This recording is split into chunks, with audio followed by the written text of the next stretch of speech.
So help me welcome Carl Rowe, who is also a fellow Nevada, who lived in Sparks, Nevada. Welcome.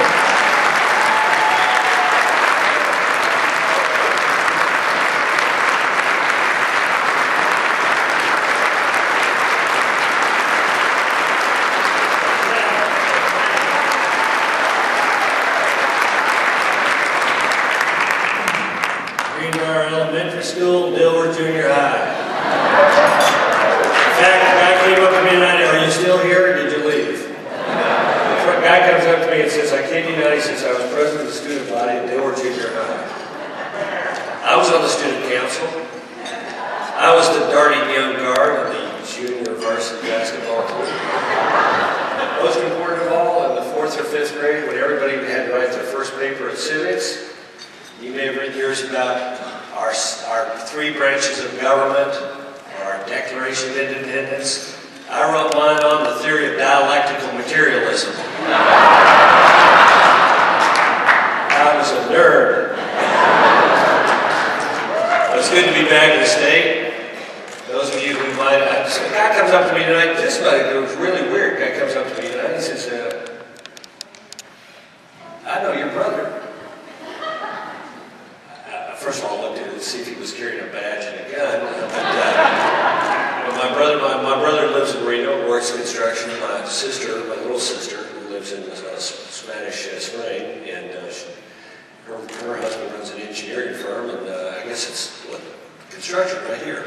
And then they know my brother-in-law, and they were still polite to me, so I guess he must have done some good work. But anyway, thanks, Ransom, for that overly generous and largely inaccurate introduction. Felt good to me, even if it was mostly true. But it's good to be back. One of my western homes. I grew up in the West. My dad was a hard rock geologist and worked for Utah Mining and Construction in Reno. And came here when I was 9 and left when I was 15.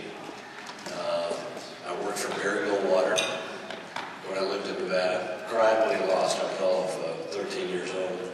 And I had my first job in government here in Nevada. I was an intern when I was 15 years old at the Washoe County Clerk's office. I filed papers. I went to the Board of Equalization and couldn't figure out what they were talking about there. It had something to do with taxes. I actually got to get completely spun up about the competing theories of the executive versus commission form of county government. I was one weird 15-year-old. Honor the governors here tonight and your lieutenant governor. In fact, both lieutenant governors, the current and the former. Governor Gibbons is here, Lieutenant Governor Gerlicki, and Lieutenant Governor Hunt, whom I've known for a long while.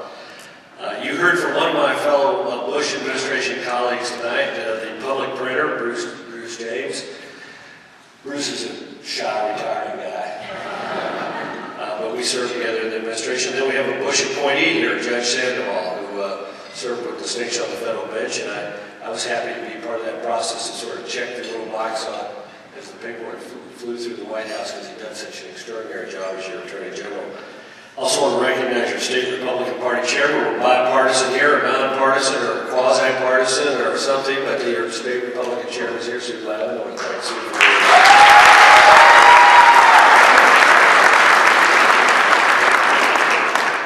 you know, this, you're doing a good thing by supporting this think tank.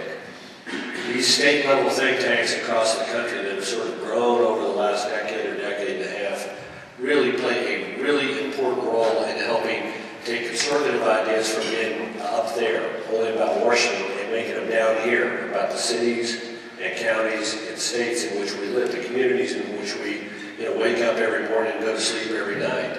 And it does an important function of affecting public policy. It also does an important job, and this is what Ransom and Sharon and Lonnie are important about as well. It is in essence credentialing thinkers.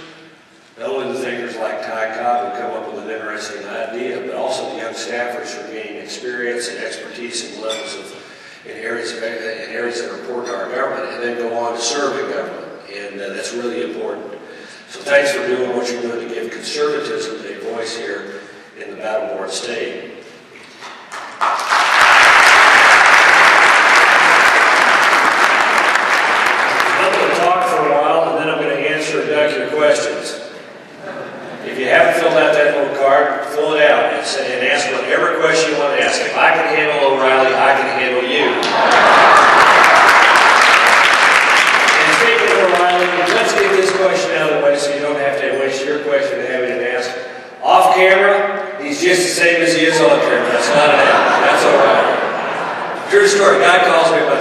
weeks ago. Oh, they don't want to see my face. Sure, they don't want to see my face. So Riley calls me up like on a Wednesday and says, I'm going to be in town Friday. You want to have breakfast? He's doing a charity thing in Washington. He said, you want to have breakfast? I said, yeah. But I said, rather than go to a restaurant, I said, it'd be embarrassing if any people coming up to you fawning all over you. I said, why don't you come to my house? I fix a pretty good breakfast. We'll have Eggies, and the world famous Eggies. We'll have Nilgai sausage, and we'll have maybe a little venison sausage for breakfast and fresh squeezed oranges. He said, great, I'm coming over. So he comes to my house. 5 times I say to him, call me Carl. Mr. Rove. Call me Carl. Finally, 5th time I said, okay, I get it, O'Reilly. My own house. You're going to insult me in my own house by not acceding to a simple, courteous request from me to call me Carl. In my own house. Okay, great. You want to insult me? That's fine. I got him this close to calling me Carl. But true to himself, he wouldn't. You know, it's been interesting the last 9 months. After losing the election last fall, the conservative movement has gone through a period of re-examination. And you know, that happens after every big loss in which we supposedly see a swing in the attitude of the country. And it's generally healthy. Sometimes it gets a little weird, but generally it's healthy. And we've got going on now sort of a debate over the last 8 or 9 months about conservatism. Should we return to our Reaganite roots, or should we embark on a new course? And we've had all kinds of pundits on television writing about it, opining here and there on the internet. I think this is an interesting debate, but I think to a large degree the way it's played out has been sterile, artificial, and unnecessary. Because frankly, we can do both. We can draw on our timeless principles and apply them to the new circumstances we face as a country. You know, these things, limited government and personal responsibility and freedom and liberty, are not things that are transitory. They're permanent. They have application in all times and all places. You know, there was a guy in 1975, he'd just gotten out of a job, looking around for something else to do. He gave a speech at CPAC in 1975. His name was Ronald Reagan. And he talked about exactly this problem. Remember, 1974, we got walloped pretty bad. And he wrote about how the unchanged philosophy, he called it, the unchanged philosophy of conservatism, could be applied to the circumstances that the country found itself in, and how success was possible for our movement because the country remained a center-right country. I've gone back and read that speech.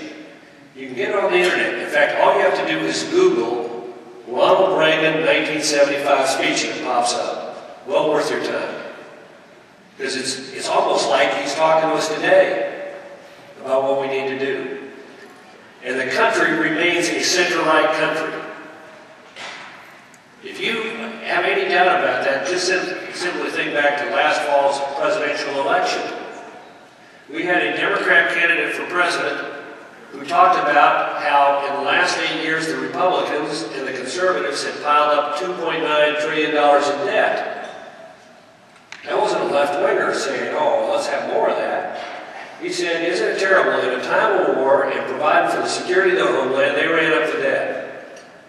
Now, of course, he was being a little misleading because he wasn't telling us that in the first 20 months and 11 days of his administration, Barack Obama's plan is to run up $3.2 trillion in debt. And guess what? He's right on track to do it. Think about that. In 20 months and 11 days, by the end of next fiscal year, the United States will have piled up at least $3.2 trillion in additional debt in 20 months and 11 days. That would be more debt piled up in 20 months and 11 days than the accumulated debt piled up by every president 1 through 43.